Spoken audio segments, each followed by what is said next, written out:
Hello, Funfacts fam. Just a quick note about the audio. I have moved to Vermont, so things may sound just a little bit different, as I am currently recording in the closet of my apartment, not in the sound booth that I had previously been recording in. So if things sound a little bit echoey, or if you can hear cars pass by, I do apologize about that. I am working on building a sound booth, and hopefully I will have that done by Christmas. Other than that, enjoy today's show. Today's episode, not to mention the upcoming 4 episodes, will be in a slightly different format. They are solo rounds. That's right. That means the next few episodes you get to hear me talk for a little while on some of my favorite topics, or topics that are important to our world at present. So let's get started on Fun Facts with the United States, Part 1.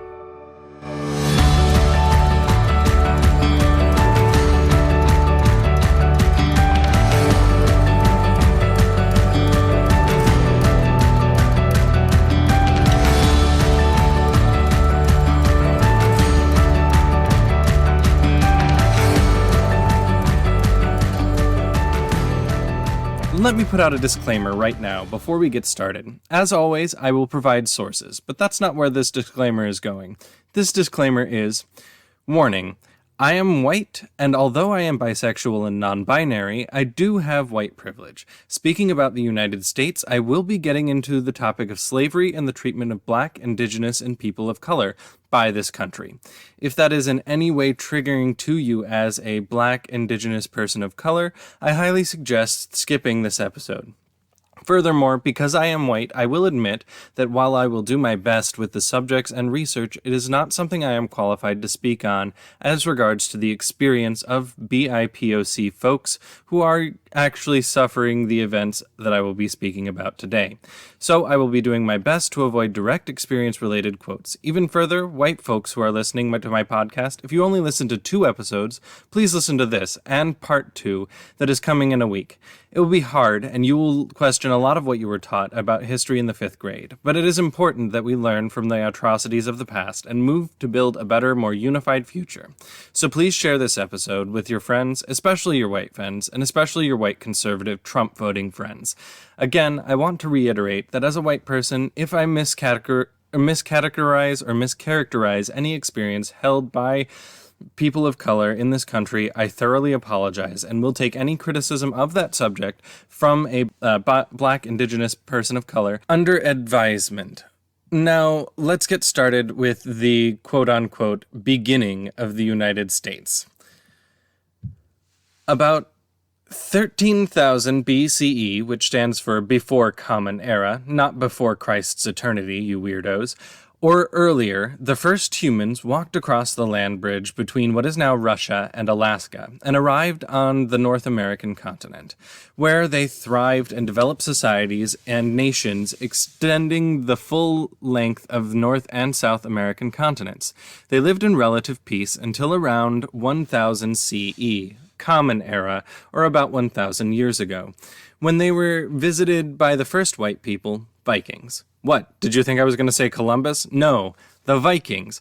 While there is evidence, mostly combs for brushing their hair, that the Vikings were here well before Columbus, there is no evidence that they harmed indigenous people or populations, nor even interacted with them.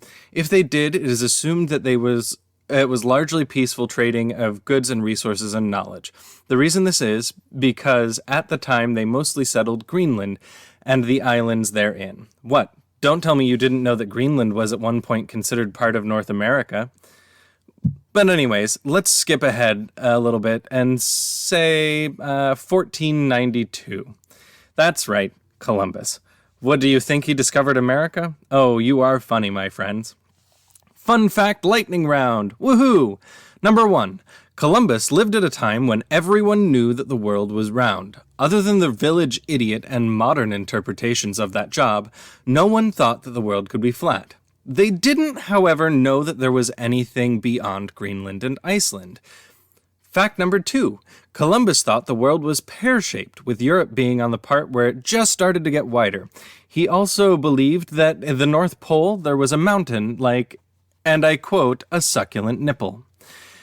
3. King Ferdinand and Queen Isabella only gave him ships to shut him up, because he kept telling them that if he sailed north just a little bit and then sailed around the small part and then sailed south, he would end up in India and be able to get spices faster than they could be traded along the Silk Road. So they gave him 3 of their worst ships and a few men, some of whom were probably prisoners, and if he found his way back, great. If not, that's fine. Number 4. Columbus never set foot in America. Instead, he landed in the Caribbean, where he discovered the Taino people.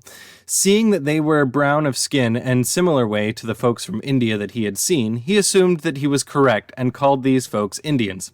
That's racist.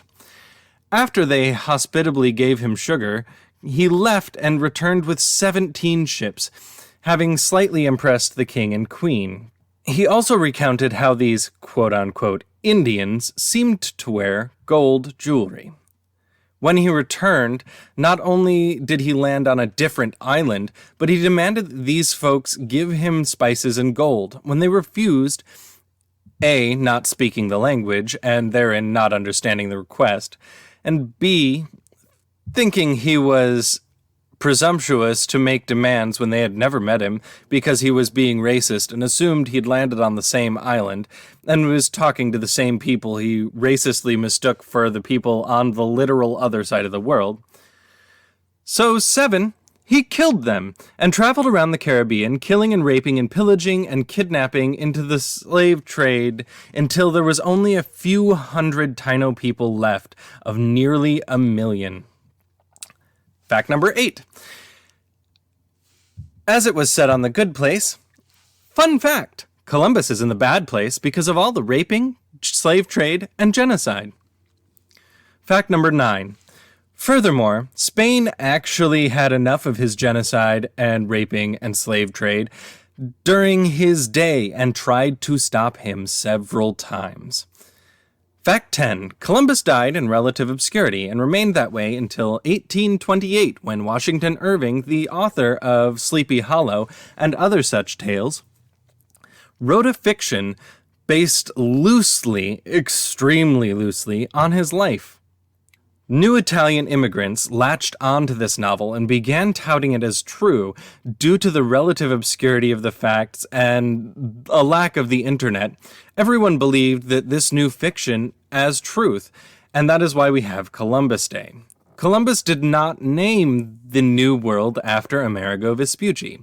In fact, Amerigo was an explorer well after Columbus who landed in South America, specifically Brazil, and claimed to understand that due to no recognizable language and customs, i.e. being actually observant and not as much of a racist, that this was a continent somewhere in the middle of the ocean that was long thought to separate the world. He called this continent, quote-unquote, the New World, a term we still use today. 13. A cartographer, a term which herein means a map maker, Martin Waldseemüller, liked Amerigo's accomplishments in exploration and marked the new country in Latin form of his name, America, and other cartographers just kind of followed his example and lead. Now, let's move on a little further up, around 1620. By this time, most countries knew of the New World, and most countries had tried to establish a settlement there. Historic record states that the first English-speaking settlements, Plymouth, was the second.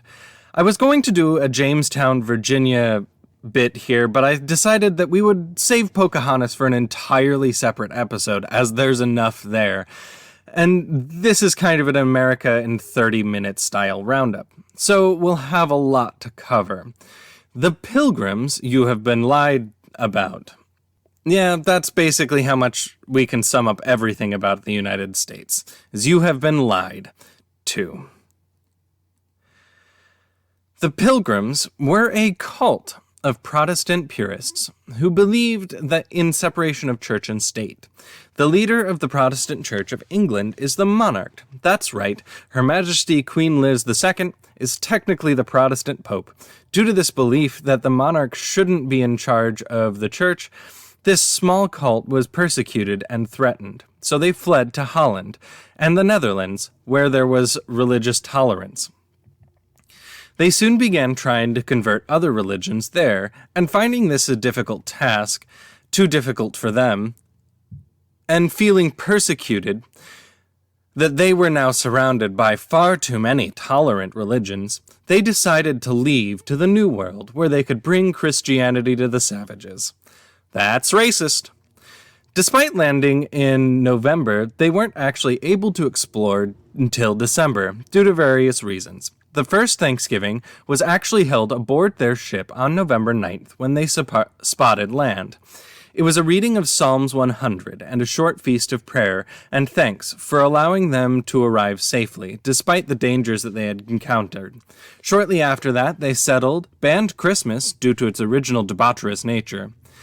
One thing's for sure, they did not get along with the indigenous people. They dug up graves to build their settlement and shot and attacked the indigenous folks they found. Let's skip ahead again. In 1770, the British people's sentiment towards slavery had changed, and a new abolitionist movement was in full swing. It had made its way to the colonies in both what would soon become the United States and soon to be Canada.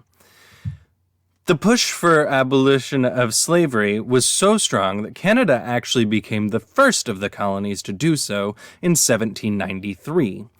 Several petitions were submitted to the British government from 1700 to 1833 when it was finally abolished.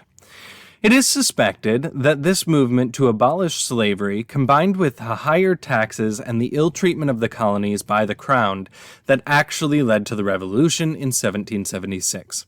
That's right, the Civil War isn't the only war that may have been fought over slaves in the United States. After the new United States had finally removed the British forces... Oh, goodness, I cannot talk today.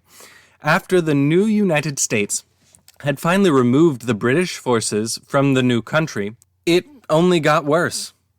The abolitionist sentiment seemed to travel and spread with those who colonized the North, and the opposite spread through those who colonized the South. And while white folk went on invading and committing genocide of millions of indigenous cultures and people, forcing some to move from their land and walk thousands of miles of places previously thought to be uninhabitable. The Trail of Tears. Despite the new anti-slavery sentiment that was coming along with it. The horrible and disgusting history of genocide and colonization is now a popular education tourism destination along the Trail of Tears. In 1833, or more accurately, 1834, England made slavery illegal. It is this news that inspired more escapes than ever before, because if Mama England could set her people free, then so could the USA. Despite many attempts to legislate this, it would be another 30 years in 1863 when Abraham Lincoln would give his Emancipation Proclamation that the slaves would be set free. The Civil War began in 1861 and ended in 1865. Make no mistakes, it was about states' rights. States' rights to dictate whether or not that someone could own slaves. In the Articles of the Confederation, it states vehemently several times that owning slaves is a God-given right supported by the Bible, and that to remove them from the fray would crash the economy. Fun fact, during the Civil War, Harriet Tubman fought and led a regiment of people, mostly former slaves, into battle. And at the end of the war, Robert E. Lee famously surrendered and told his men to go home. He discouraged any use of the flag that was not representative of the Union as a whole. What he failed to discourage and disavow was the growing unrest and that the fight was not over. And the fight is not over to this day. After the war, there was an outstanding number of black folks elected to state and local governments, even in Congress, but all that changed in 1868. Due to the sensitivity required, I will be reading the following passage directly from the Wikipedia article about the massacre that happened in 1868, with some minor changes of wording to reflect the reality of our time.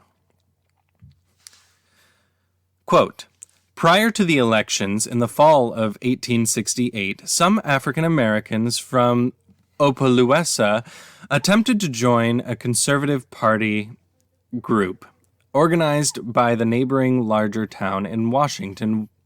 Whites rejected them, and conservatives in Opelousas, mainly members of the Seymour Knights, a local unit of the white supremacist organization, the Knights of White Camilla, visited Washington to violently drive the blacks out of the party. In response, Emerson Bentley, an 18-year-old Ohio-born white school teacher and editor of the Landry Progress, a liberal newspaper in Opelousas, which is in Louisiana, wrote an article that described the attacks by the Seymour Knights against the black conservatives. He suggested that such events should persuade blacks to remain loyal to the Liberal Party. Bentley was known as an advocate of education for the children of freedom and of Creole people of color, who had been free before the war. He also helped adult men of color in both groups to register to vote. Shortly after the article appeared, Bentley was assaulted at his class by 3 white men and severely beaten. Afterward, Bentley quickly fled town and ran for his life to reach the north. Due to Bentley's sudden disappearance, reports circulated that the teacher had been killed because of his article. Several local African Americans and black folks banded together to retaliate and marched towards the county seat of Opelousas. Some left the march when they had learned that Bentley had not been murdered.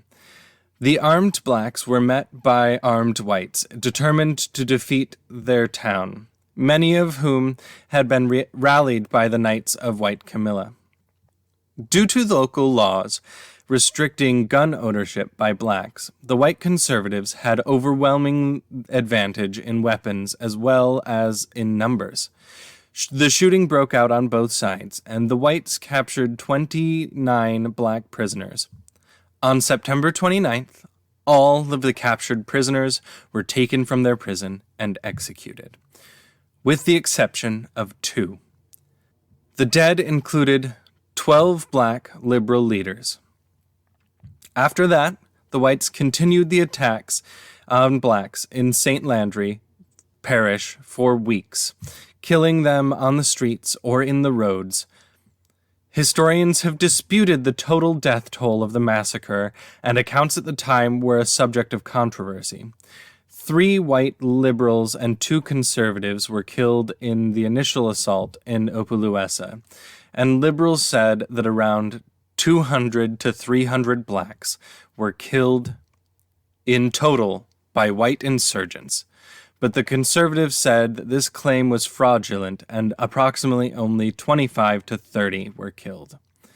Carolyn de la Latte, writing in 1976, describes the discrepancy between liberal and conservative numbers, but points out a report by a highly partisan conservative paper that didn't support their claims, with a report that 100 killed and perhaps another 100 further wounded. Matthew Christensen points out that the paper as Franklin Planter's Banner, edited by Daniel Dennett, who had helped to form the Knights in Louisiana. It was also reported that 30 to 50 whites were killed. Many historians of the early 21st century have concluded that liberals' estimate was more accurate, given the death toll in similar events. Jesse M. Lee, a lieutenant for the United States Army, was sent by Freedmen's Bureau to investigate the turmoil in the state, and estimated 223 total deaths had occurred in the St. Landry Parish during the massacre. But he had also had to rely on the conservative press, as it was impossible to procure full evidence in the state of lawlessness and intimidation. The Board of Registrars for the St. Landry Parish estimated over 200 deaths, and Matthew Christensen finds in 2012 that the total number of dead fell between 200 and 250, from September 28 until November 3rd. This abhorrent state of events set in motion a series of white supremacy and lynching of black folks that remained unchecked until Dr. Martin Luther King Jr., nearly a century later. And still, to this day, we have slaves. I know that sounds ridiculous to you, but I promise we have slaves in 2020 as I speak. The largest problem is that the 13th Amendment did not outlaw slavery. It just allowed it to change forms. Neither slavery nor involuntary servitude, except as punishment for a crime whereof the party shall have been duly convicted, shall exist within the United States or any place subject to their jurisdiction. Let me reiterate. It says, except as punishment for a crime. Not so fun fact. Black folk are 6 times more likely to be imprisoned for minor, non-violent crimes like possession of cannabis than white people. And prison labor is more profitable than every other manufacturing and hard labor in this country combined. Not only that, but the war on drugs was specifically designed to help incarcerate black folk and make it easier to have slave labor. In 2016, a quote from Ehrlichman, who was one of the aides of Nixon, that has generated much interest, has been widely cited. It was led, and it has been cited as the lead for the war on drugs. So Nixon's aide said the following. You want to know what this was really about? He asked with the bluntness of a man who, after public disgrace and a stretch in federal prison, had little left to protect. The Nixon campaign in 1968 and the Nixon White Houses after that had 2 enemies, the anti-war left and the black people.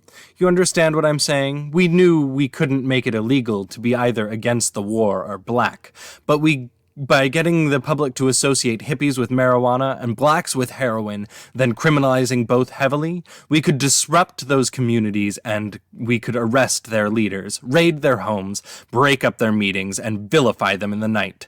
After night, on evening news. Did we know we were lying about drugs? Of course we did.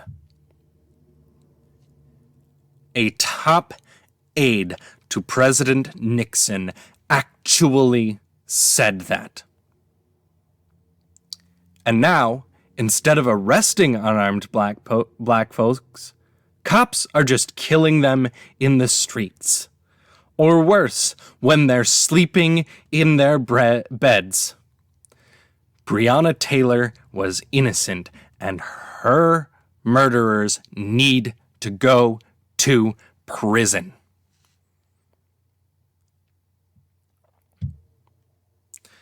The last article tagged in the description of the sources is an article titled "The American Civil War Didn't End, and Trump is a Confederate President." It is from The Guardian. It is a terrifyingly accurate representation in the society we currently live in. Please indulge me in one final short quote. If you are white, you could consider that the Civil War ended in 1865. But the blowback against Reconstruction and the rise of Jim Crow, the myriad of forms of segregation and the deprivation of rights and freedoms and violence against black people kept the population subjugated and punished into the present, and in ways that might well be called war. It is worth remembering that the Ku Klux Klan also hates Jews And back then, Catholics. That's the ideal of whiteness, was anti-immigrant, anti-diversity, anti-inclusion. That the Confederate flags went up not in the immediate post-war period of the 1860s. The Confederate flags went up in the 1960s as a riposte to the civil rights movement. Another way to talk about the United States as a country at war is to note that the number of weapons in circulation is incompatible with peace. We have 5% of the world's population, yet 35 to 50% of the guns in civilian hands. More guns per capita than anywhere else, and more gun deaths, too. Is it any surprise that mass shootings, an almost entirely male and largely white phenomenon, are practically daily events? Many synagogues, Jewish community centers, black churches, and public schools now engage in drills that are preparation for the gunmen who might arrive. The gunmen we've met in so many aftermath news stories, who is miserable, resentful, feels entitled to take lives, and well equipped to do so. The psychological impact of these drills and fear and the financial costs of security are attacks on other people's access to guns. So are their deaths. I don't know if you can tell, but this entire history of the country enrages me. So much so that I am sitting here making a podcast that, although I am a privileged white person, I am struggling to just emphasize things without yelling into the mic. I don't have much other to say. I don't know how to tell people that they should care about their fellow humans.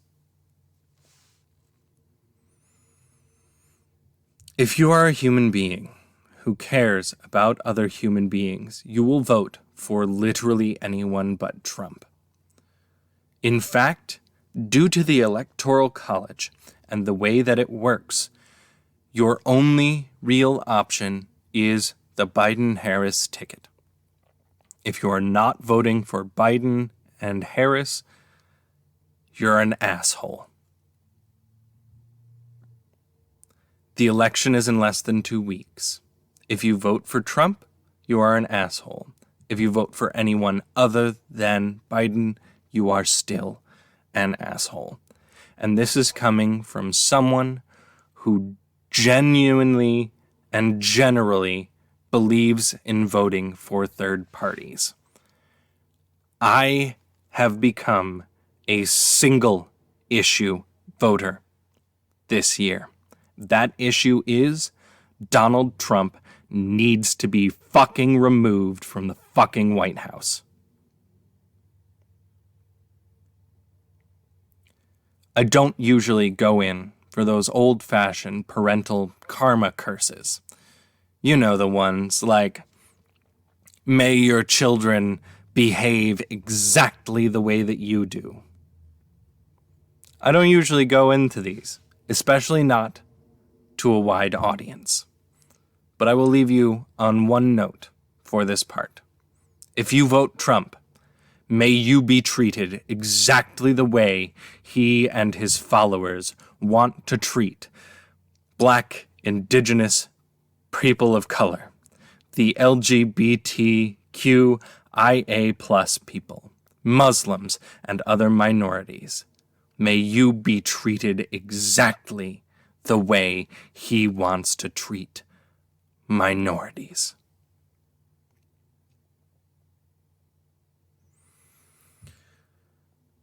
Part 2 is going to come out next week. I'm going to discuss a little bit more of the history of minorities in this country, as well as the history of voting. And how it has the power to change not only the United States, but the world you live in as a whole. Thank you for listening. My recommendation for today and for this episode is do something good for someone else. I don't care who it is. Just go out and do something good. And secondly,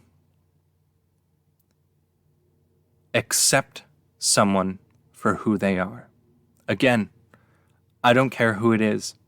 You don't have to accept me for being an angry, white, non-binary bisexual. You don't have to accept me. Accept that your elderly neighbor might not know any better. She might only have access to watching Fox News. Accept her for who she is and try to kindly teach her otherwise. Do something good for someone. Go to a protest. Tweet Breonna Taylor's name. Demand justice. This doesn't end unless we end it.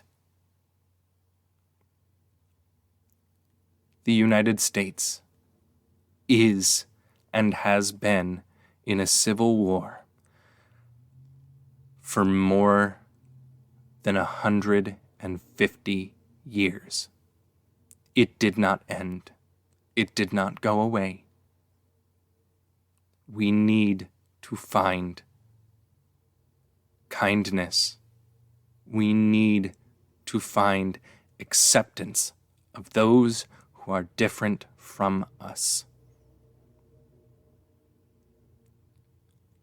Or we will perish as a country, not just as a nation, as a whole. We will descend into violence, and people you love and know will die. It's not enough to say that 200,000 people have died from the coronavirus because Donald Trump can't fucking get off his ass and actually do something.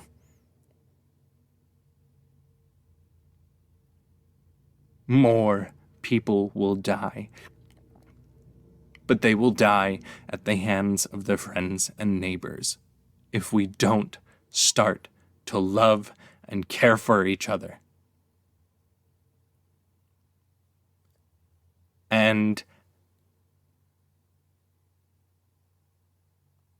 I don't want to be angry anymore. I don't want to be angry anymore. I'm just trying my hardest to love everyone that I can. And I'm trying my hardest to teach people about the horrible and interesting things that happen in our world. Because I want you specifically, listener. I want you to go out into the world and do good. You don't have to volunteer at a soup kitchen to do good. You don't have to do charity to do good. All you have to do good is those two things. Accept people as they are and put love into the world. Smile, even underneath your mask. Tell that woman as you're passing through, "Hey, your dress is amazing. I just wanted to let you know." Her face will light up. Just keep walking. Don't do it for you. Do it because it's the right thing to do. Spread love. With love, there is peace. With acceptance and kindness and connection, there is peace. Hatred and anger bring only war. And I will admit, I am struggling to do this every day.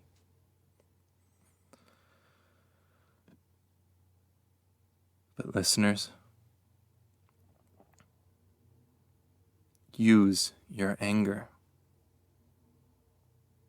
for something productive. Turn it into love. Turn it into acceptance. Again, thank you for listening. And I'm sorry for screaming into the mic. Please, share this with a friend that you know needs to hear it. Share it with someone who needs that push to love and accept people. Please. Please.